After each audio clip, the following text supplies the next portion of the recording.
pag nakuha mo yung kiliti, nakuha mo yung passion, nakuha mo yung dream ng isang tao, and you make that person feel important, malaking balik yan.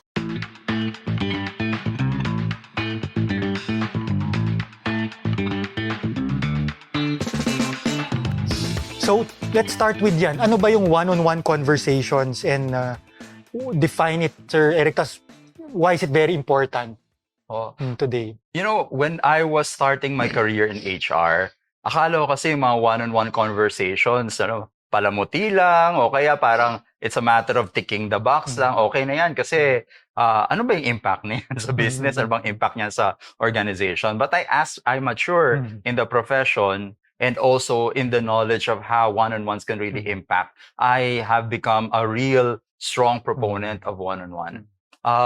Kasi especially now in our day and age, yung one-on-one madaling makalimutan, madaling maisang tabi, dahil busy ka di ba? Unahin ko pa ba yan sa sales, ba? Benta na, one-on-one ko pa. Yung mga ganyan, di ba? So, forever tayong magtatalo. Ano ba yung importante? Kasi kung titingnan mo naman yung yung Eisenhower matrix, di ba? Merong urgent, merong important. Siguro yung although hindi naman as urgent as the others, yung one-on-one natin, very important siya.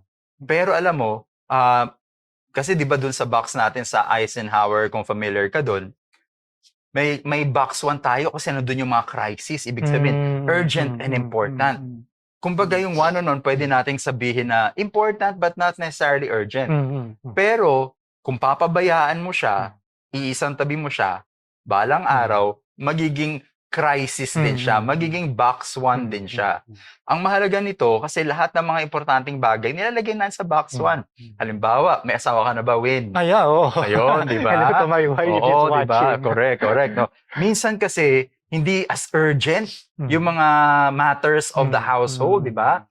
Pero important. Tama ba, Win? Yes. Oh, very important. So, ganun din siya. Yung one-on-one, it's very important. And you will not realize the impact of it until it's too late. Na parang, okay, mag-resign na siya kasi hindi mo siya nakausap. Mag-resign na siya dahil biglang may sumabog na hindi siya nagabayan ng maayos, no? So, yung mga bagay-bagay na yun, makikita mo lang yung impact, yung real importance, minsan kapag huli na yung lahat. So, as a true manager, we have to be very proactive.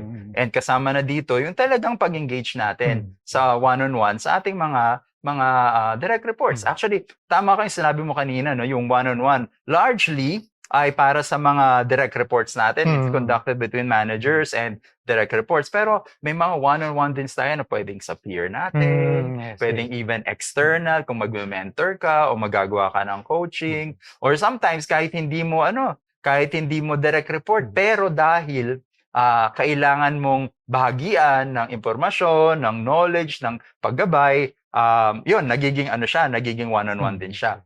Tapos meron tayong tinatawag na reverse mentoring din. It's a form of one-on-one wherein ikaw na medyo nasa senior role ka, tuturuan ka ng nandun sa medyo mas mababang role only because that person is in a relatively lower rank, has a greater expertise in a certain subject, no? So, magkakaroon tayo ng parang mentoring or one-on-one, pero in a reverse mode. So, madami tayong pwedeng pag-usapan sa one-on-one. At doon mo lang makikita na kung gaano ka-importante, gaano ka-flexible. We as human beings, we're social beings, di ba? So, dito mo nakikita na ang mga tao, mas nagiging magaling lahat. Kung lahat siguro ay i-one-on-one natin, no? So yung urgency lang siguro medyo yung kailangan nating pag-aralan. Kailan ba natin siya ipi-place dito sa mga sobrang dami kong ginagawa sa 100 things that I need to do in one day. Kailan ko ba siya gagawin? Pero hindi naman natin kailangan talaga isang tabi na hindi na talaga natin gagawin. So maganda talaga na ni-schedule natin and sometimes kung talagang dapat gawin na natin on a regular basis sa calendar para hindi natin siya makakalimutan.